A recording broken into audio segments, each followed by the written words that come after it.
Eu quero fazer uma reflexão rápida com vocês. Eu quero que coloque aqui Gênesis 29 e 26. Eu quero começar por aqui. E Labão respondeu: aqui não é costume entregar em casamento a filha mais nova antes da mais velha. Você pode ler isso aí?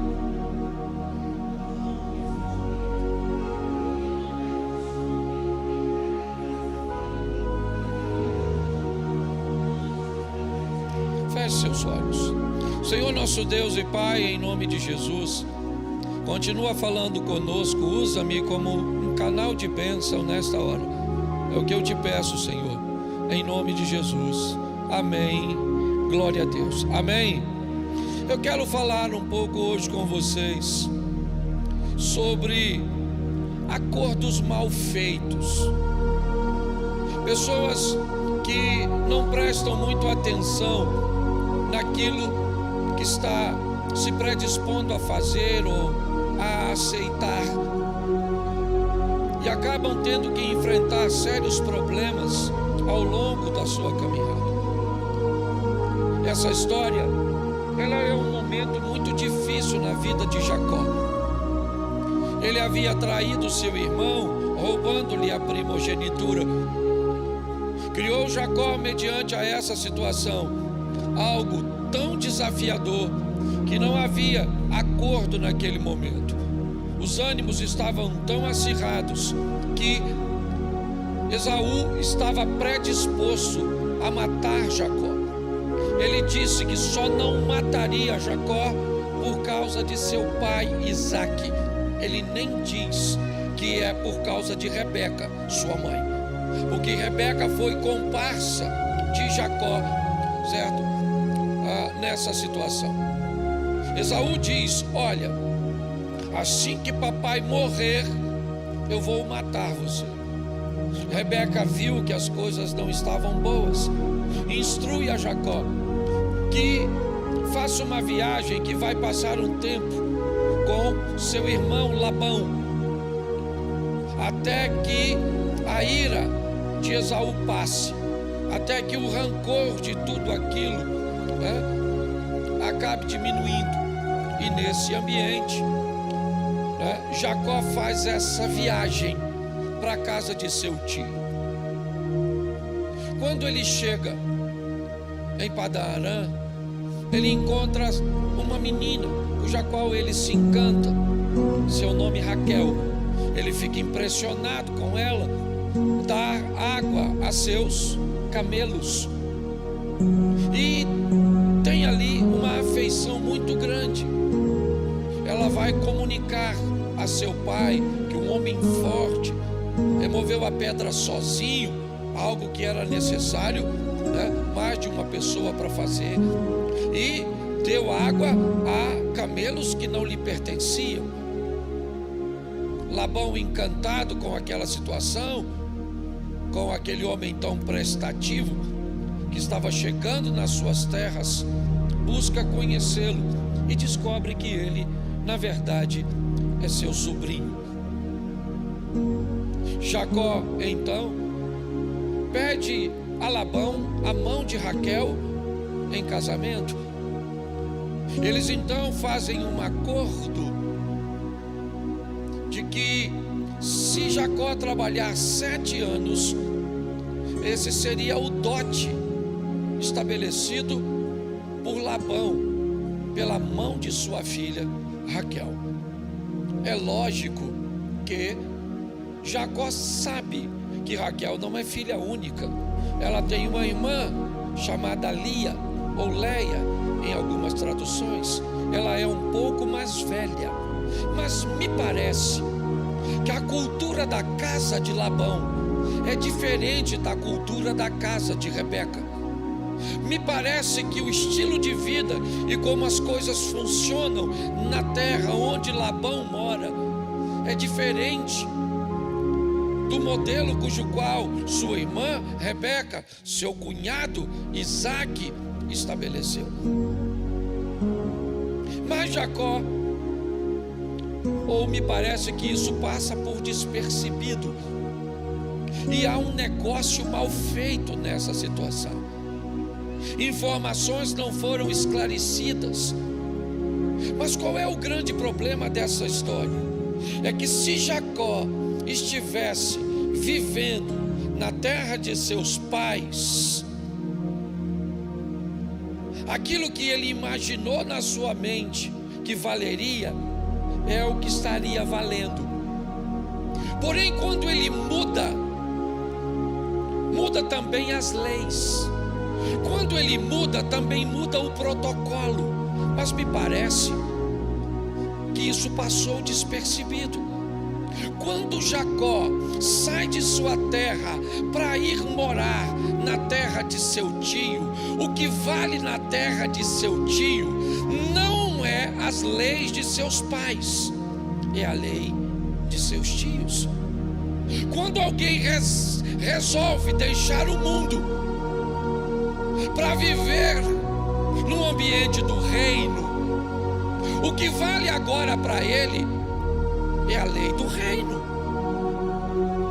A lei americana, ela não vale para nós. Vale? Não. Mas se nós sairmos daqui para visitarmos a América, o que vale na América é a lei da América. Quando eu entro para o reino, mas não tolero as leis do reino, eu vou ter um problema. Um negócio não foi bem concluído. Quando eu quero servir a Cristo, quando eu quero entrar na igreja, quando eu quero levantar a mão, quando eu quero colocar a Bíblia como regra de fé e prática na minha vida, mas eu quero viver segundo eu vivia antes, tem alguma coisa de errado. Essa conta não vai fechar, porque você sai de uma terra para ir para outra, você sai de um sistema para ir para outro, você abandona valores para ir para outros valores. Isso passa despercebido por Jacó e vai fazer com que ele sofra bastante.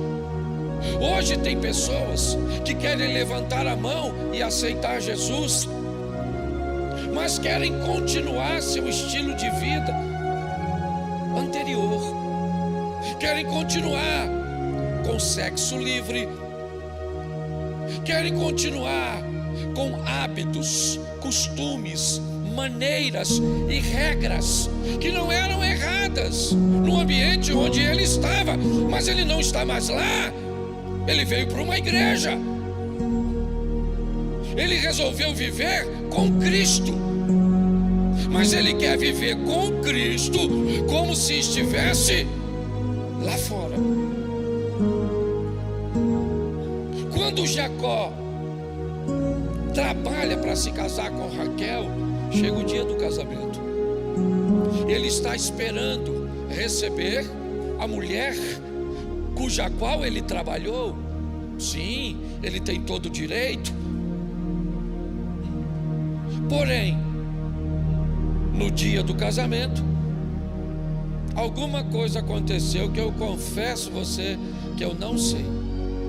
Para mim, ele bebeu um pouco, certo? Estava tão alegre que mango assou, certo? Entregaram a mulher para ele. De noite não tinha luz, porque o Edson ainda não tinha nascido para criar a lâmpada. E quando ele acorda de manhã, irmão, que ele olha para o lado, não é Raquel, é Lia, a irmã mais velha, certo? A Bíblia faz algumas consideraçõezinhas que eu gosto de brincar. Um olhinho esquisito, certo? O importante é que não era por aquela que ele tinha trabalhado. Mas quando ele levantou de manhã, era ela que estava lá. E aí ele foi falar com o sogro: pô, cara, você me deu a mulher errada. Eu trabalhei por Raquelzinha, cara, aquele chuchu. você mandou a mulher errada. Ele falou: não, deixa eu te explicar. Aqui na nossa terra, aqui no nosso mundo, aqui no nosso ambiente, a mais nova não casa primeiro. Pô, mas tu falou isso depois. Eu preciso mostrar a você que Deus tem um propósito para mim e para você. Que a palavra dele passe por nossa vida, passe por nossa família, passe por nossa história. Essa proposta é altamente transformadora e traz, consigo a questão de mudarmos de mundo, de sairmos de um ambiente e vivermos sobre outras leis mais poderosas que essas. Terminamos aqui, antes de eu entrar, com uma oração por alguém que precisa de uma intervenção, por um ambiente que pode intervir nesse de uma forma firme e forte. Nós acreditamos neste mundo ou não? Não precisa responder. Mas a questão é que hoje pessoas querem vir para este mundo carregando consigo um estilo de vida do mundo anterior. Então ele complica a nossa gestão, ele complica o nosso nome, ele complica o nosso relacionamento para com Deus. Porque se formos coniventes com esse tipo de gente, esse tipo de comportamento, comprometemos o todo. Se formos extremamente radicais com esse tipo de pessoas, podemos comprometer a transformação. Tem gente que se transforma de forma instantânea, outros não. Outros precisam de um tempo, seu convívio com outro ambiente não vai lhe permitir que ele abra mão de seu vocabulário da noite para o dia. Ele pode falar alguns palavrões durante o processo. Ela não tem como trocar todo o seu guarda-roupa, ou ainda tem dificuldade de fazer a leitura do que para esse mundo é moral ou imoral. Não é o outro mundo. No outro mundo a roupa pode ser perfeitamente comum, mas você disse que não queria viver mais lá. No outro mundo, certo, você pode ter a sua mulher, o seu marido e dar uma puladinha de cerca e não deixar faltar nada. Tá bom, tá certo, mas esse não é aquele mundo. Nesse mundo Deus cria macho e fêmea. Não vou nem falar homem e mulher, macho e fêmea, porque a proposta de Deus é fazer com que o sistema não quebre. A proposta de Deus é criar sustentabilidade. Por isso ele cria um macho e uma fêmea. Por quê? Porque a humanidade precisa prosseguir, e se não for macho e fêmea, ela não prossegue. Mas lá fora, isso já é questionável. Lá fora não se sabe mais o que é macho, o que é fêmea, o que é homem, o que é mulher. Porque eu nasci macho, mas fui treinado para ser homem. Eu aprendi que tem homem que não é macho, tem macho que não é homem, tem fêmea que não é mulher, e tem mulher que não é fêmea. Eu não vou falar disso hoje, mas a minha proposta hoje é dizer: tem alguma coisa errada, talvez com o pastor, talvez com a minha exposição, e não apenas minha, mas de alguns pastores e de algumas igrejas, ou de algumas pessoas que estão com dificuldade de entender que este mundo não é o mesmo daquele da porta para fora, espiritualmente falando. Então nós precisamos estabelecer isso na nossa vida. Eu estou disposto a mudar de mundo, a vir para este mundo.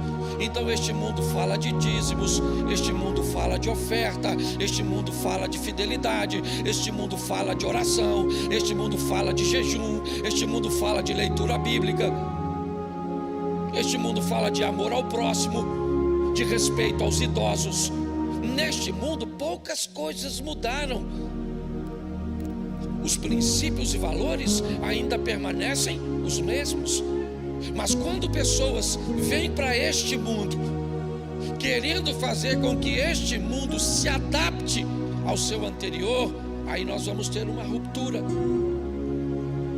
Então é importante que nós, como igreja, venhamos entender uma dose que seja coerente, amorosa, mas ao mesmo tempo respeitosa e firme em princípios e valores.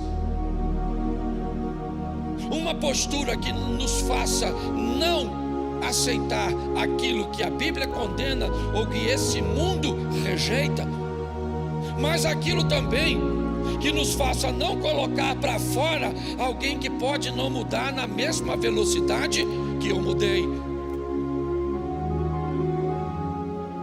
Por que eu preciso dizer isso para a igreja? Porque eu tenho sentido incomodado.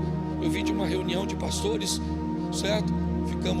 Eu fiquei 2 dias e meio com eles, onde nós conversamos muitas coisas sobre isso. E eu comecei a meditar como pastor de vocês, ou a maioria de vocês. O que pensamos quando vemos na igreja um adúltero? O que pensamos quando vemos na igreja alguém, certo, no homossexualismo?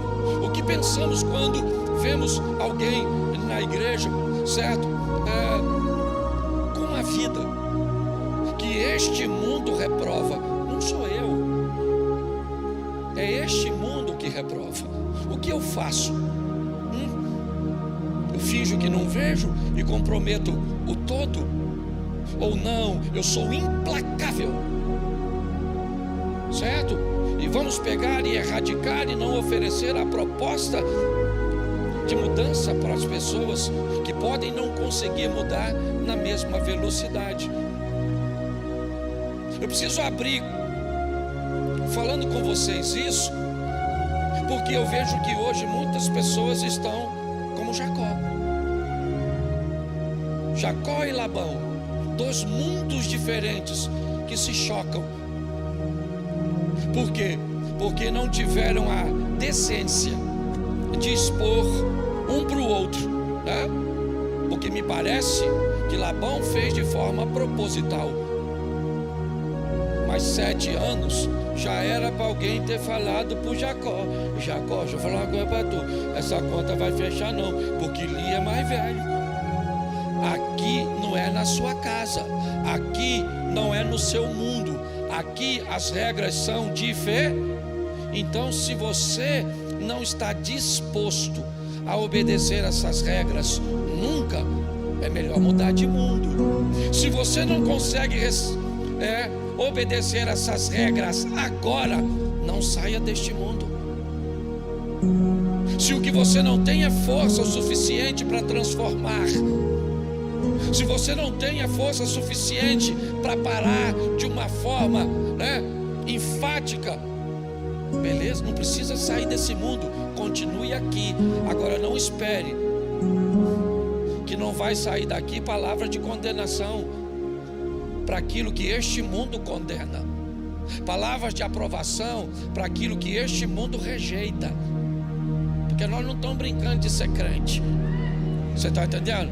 Nós estamos lutando com todas as nossas forças, certo? E é difícil, não é só para você não, é para todo mundo. Então, se você quiser viver nessa igreja, você vai encontrar uns adúlteros, mentirosos, fofoqueiros, homossexuais. Você vai encontrar uma turma aqui, certo? Mal pagador, tenha uma turma dessa. E você não sabe o que eu sofro lá fora com meu nome por causa de umas bênçãos dessa. Louvado seja Deus que me deixou falar bênção, que a vontade é falar outra coisa. Então é importante nós entendermos, e eu preciso que você me ajude. Eu tenho aqui meus pastores, a turma que caminha comigo, e eu fiquei com medo, porque eu já estou com medo de quando as pessoas veem alguém que não, ou está fora do contexto desse mundo nosso, mas frequenta aqui, pode comprometer, certo? o nosso comportamento. Então eu falei, não, eu vou falar isso para a igreja no primeiro e no segundo culto, e na quarta-feira também, e vou passar a falar, e dane-se, ou as pessoas mudam ou vão embora, não, volta para o mundo onde estava. É assim que funciona, porque é isso que nós acreditamos. Então eu vou te mostrar aqui rapidinho o evangelho passando e dando oportunidade a pessoas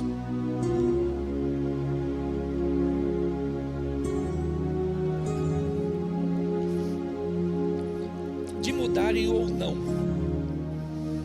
É isso que eu quero que você entenda.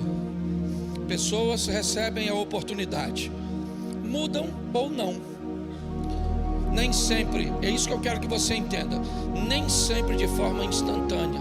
Seria legal se fosse instantâneo, mas nem sempre é assim.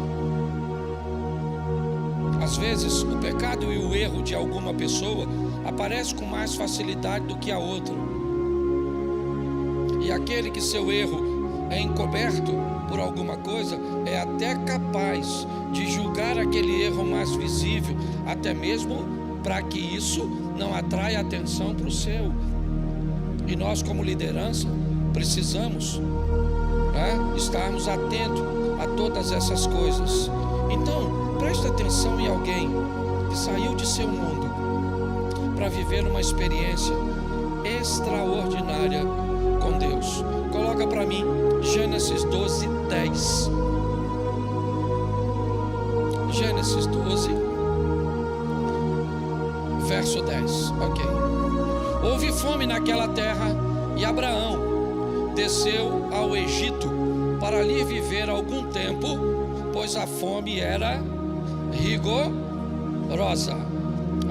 Capítulo 16, verso 1. Capítulo 16, verso 1. Ora, Sarai, mulher de Abrão, não lhe dera nenhum filho, como tinha uma serva egípcia chamada Agar. Vamos lá. Disse Abraão: já que o Senhor me impediu de ter filhos, possua a minha serva, talvez eu possa formar família por meio dela. Abraão atendeu a proposta de Sarai. Preste atenção. Aqui começa a história de uma mulher que vai mudar de mundo. A fome faz com que Abraão vá passar um tempo na terra do Egito.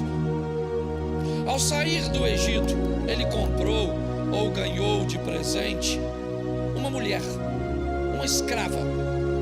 Seu nome é Agar. Ela vai ficar a serviço da casa de Abraão. Ela vai ser uma secretária particular, alguém cuja qual Sara vai valorizar bastante, vai confiar bastante. No meio de tantos servos, tantas servas, Agar, me parece, era uma das principais. Ela era uma estrangeira, o que provavelmente ainda favoreceria algumas questões, certo? Pois ela não pertencia ao povo. Eu não vou entrar no mérito disso, mas é importante nós olharmos que esta mulher está recebendo de Deus uma oportunidade de sair de seu mundo e entrar no mundo onde Deus governa. É isso. Ela vai trabalhar na casa de Abraão. Ela vai ficar a serviço da mulher de Abraão, Sarai. E ali, naquele ambiente, ela é escolhida. O verso 3, coloca o 16:3, por favor. Gênesis 16:3. É que a tradução está um pouquinho diferente da minha. Mas quando isso aconteceu, já fazia 10 anos que seu marido vivia. Isso é aí 3. Assim tomou Sarai, mulher de Abraão, a Agar, a egípcia, sua serva, e deu por mulher a Abraão, seu marido, no fim de 10 anos que Abraão habitara na terra de Canaã. Preste atenção. Vamos buscar ressaltar as qualidades dessa mulher. Para quem vai gerar um filho, provavelmente queria que ela fosse uma mulher saudável. Para quem vai gerar um filho que vai ser seu, provavelmente era uma mulher de boa aparência, de boa índole. Sara vai fazer algo que não existia na terra de Agar. Não, na terra de Agar não é assim que funciona. Ela não seria dada a um homem para ter um filho com ela que seria de outra mulher, mas ela não está na terra dela. Ela está vivendo com o povo de Deus. Ela muda de governo, e quando ela muda de governo, ela se insere nas leis daquele ambiente onde ela está. Agora, você sabe por quê que ela vai ter um filho com Abraão? Porque a Sara, ou Sarai, decidiu que isso ia acontecer.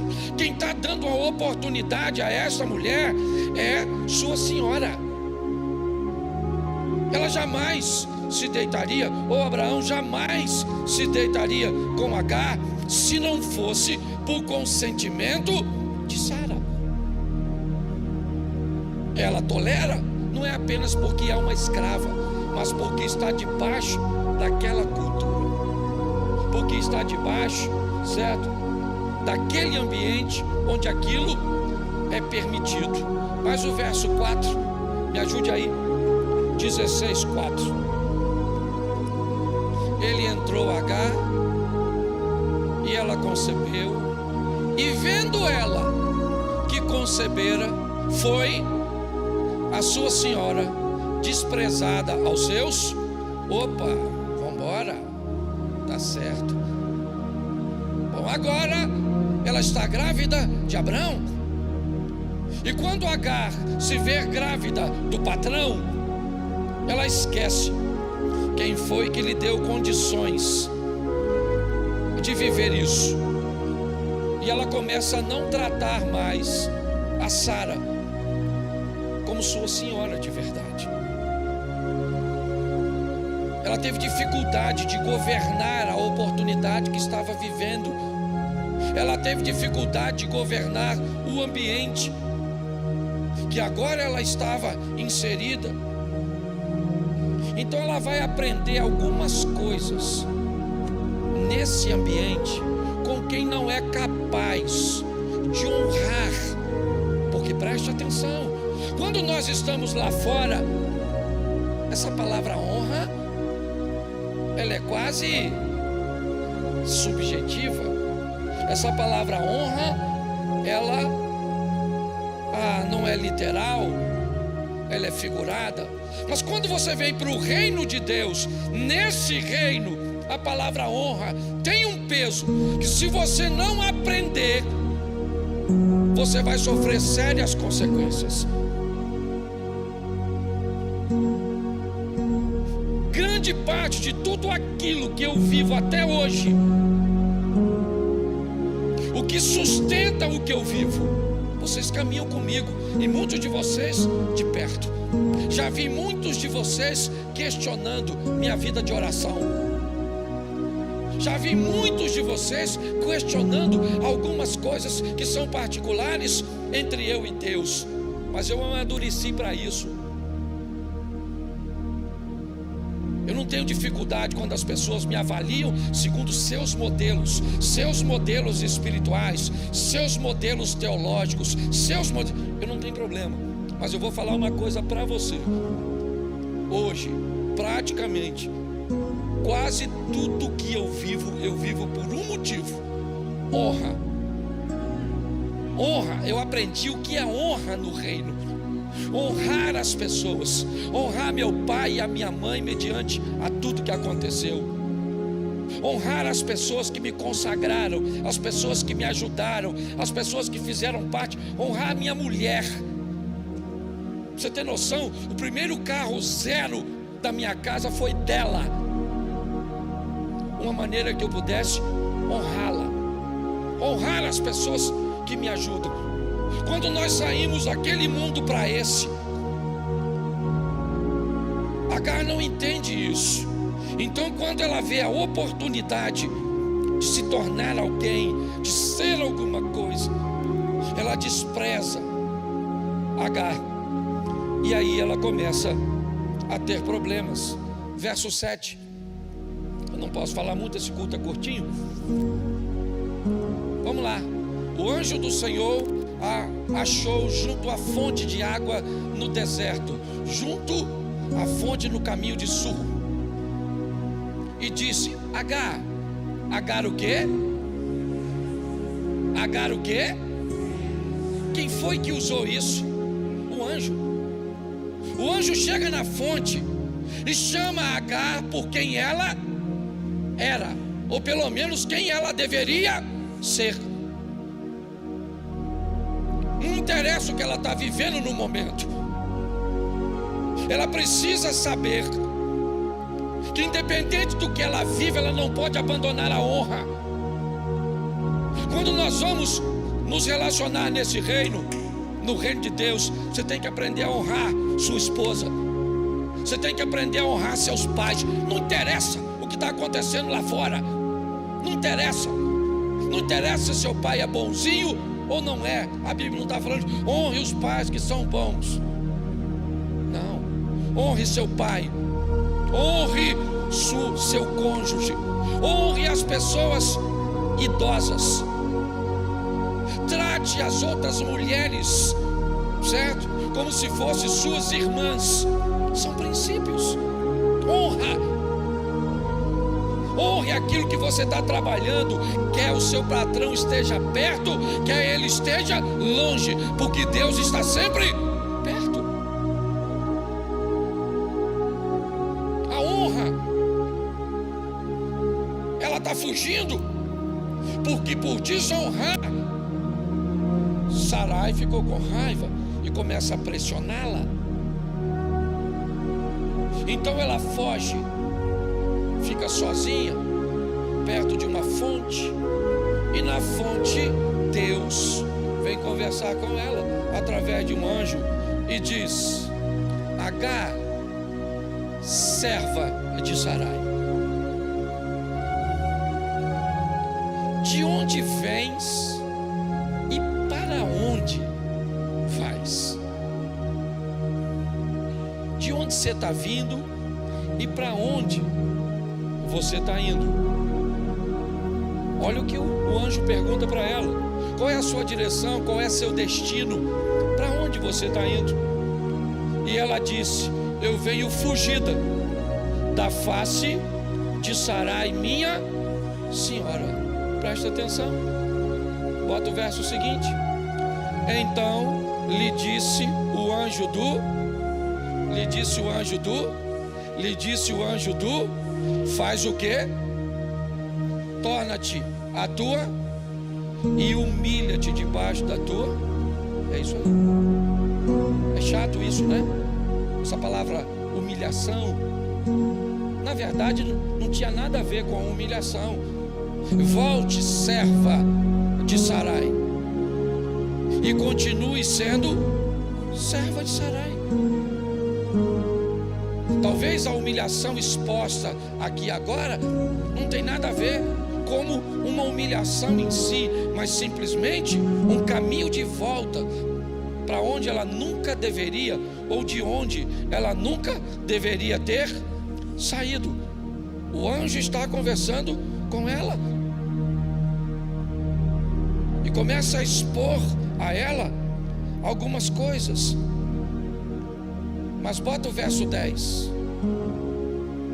Disse mais o anjo do Senhor: multiplicarei sobremaneira a tua, que não será contada por numerosa. Aqui, verso 11. Vou ler bastante, falar pouquinho. Disse também o anjo do Senhor: eis que concebeste e terás chamarás seu nome, porquanto o Senhor ouviu a tua aflição. O anjo não está dizendo que não há uma opressão sobre ela. Não. O anjo não está dizendo que ela não está sendo pressionada, que as coisas estão difíceis ou difíceis para Agar. Não. O que o anjo está dizendo é: volta lá e vive tudo aquilo que você tem que viver lá, porque você, quando saiu do Egito e entrou no meu povo, você se tornou minha serva. Então eu também tenho cuidado de você. Volta para lá. Quando você saiu daquele mundo para entrar nesse, olha só, você também se expôs às bênçãos desse reino. O agir de Deus. Coloca aí, pode colocar, tem bastante texto. Eu vou falar o restante no segundo, mas eu quero terminar igual 11. Já li o 11? Então bota o 12. Nós vamos até o 13. E ele será homem bravo, sua mão será contra, e a mão de todos será contra, e habitará diante da face de todos os seus. Verso 13. E ela chamou o nome do Senhor que lhe falaram: tu és Deus, porque disse: não olhei eu também para aquele que me vê. Preste atenção no que ela está vivendo. Ela não era para estar vivendo nada disso se continuasse no mundo dela, mas ela trocou de mundo. E quando ela trocou de mundo, ela começou a viver algumas experiências essas boas, é verdade, outras nem tanto. Mas quando Agar vai se deparar com o seu momento mais difícil, coloca para mim, por favor, Gênesis 21, do 15 ao 19, tá? Gênesis 21. E consumida a água do odre, lançou o menino debaixo de uma das árvores. Essa é a história de Agar. Foi, sentou-se em frente, afastando-se à distância de um tiro de um arco, porque dizia: que não veja eu morrer o menino. E assentou-se em frente e levantou a sua voz e chorou. Verso 17. E Deus ouviu a voz e bradou o anjo de Deus a Agar desde os céus e disse: Agar, que tens? Não temas, porque Deus ouviu a voz do rapaz desde o lugar onde está. Verso 18. Ergue-te, levanta o moço, pega pela mão, porque lhe farei uma grande. Verso 19. E o que aconteceu? Abriu-lhe Deus e viu o quê? E viu o quê? E viu o quê? E foi, encheu o odre de água e deu de beber ao moço. Preste atenção aqui. Foi aniversário de Isaac. Uma festinha, na verdade. Não era bem um aniversário, uma comemoração foi feita para ele, porque ele deixou o peito, parou de mamar. Durante a festinha, Ismael, o filho da egípcia, faz uma brincadeira de irmãos, aquela brincadeira de mau gosto. Mas a Sara não gostou. E ela disse: pega esse garoto e manda ele embora, porque ele não herda nada do que é meu. Escute isso, porque para mim essa é uma posição minha, tá bom? Quando Agar diz, quando Sara diz: pega esse menino e manda ele embora, porque ele não herda nada que é de Isaac, manda ele sem nada. Ué, mas ele não é filho de Abraão? Não interessa, ele vai sem nada. Abraão fica pesaroso. Deus aparece para Abraão e diz: pode mandar o menino ir, cara. Despede o menino e deixa o menino comigo, porque quem vai cuidar desse garoto sou eu. Esse menino vai ser valente, vai ser próspero. Esse menino vai ser um guerreiro. Sabe que meninos são esses que Deus estava falando? Os árabes, os muçulmanos. Até hoje, vocês serão contra todos, todos serão contra você. Mas quando o assunto é grana e Sara diz: nada de Isaac vai para Ismael, Deus falou assim: então não dê nada para ele, deixe que eu dou, e vocês vão ver qual é uma das maiores nações, né, no que diz respeito a dinheiro na face da terra. Se você conhece um pouquinho sobre isso, respeitando os judeus, e são milionários, agora não chegam nem perto dos sheiks árabes. Sabe por quê? Porque Deus está falando, quando você sai do seu mundo e entra no dele, se ele entrar na sua vida, ninguém atrapalha seu futuro. Você está entendendo? Ninguém se levanta contra você, porque ele é maior do que todos. Olha só, ela mudou de mundo. Sim, foi desafiador? Foi. Teve que se inserir em leis desagradáveis, sim ou não? Sim. Mas ela estava naquele mundo. Agora Abraão pega e despede os dois. E aí, meu irmão, para tu que é pai, segura essa. Uma das coisas que o filho mais quer é o quê? Grana, herança. Ismael levou alguma? Sim ou não? Não. Mas Abraão era fantástico. O cara era de se respeitar. O garoto está agora debaixo de uma árvore, deixado pela mãe, porque não tem água. Dá para ficar bastante tempo sem comida, mas sem água, sobre aquela temperatura, depois de 3 dias, provavelmente, você será encontrado morto.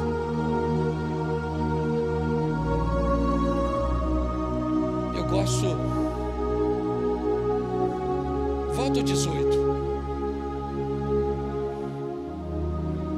17.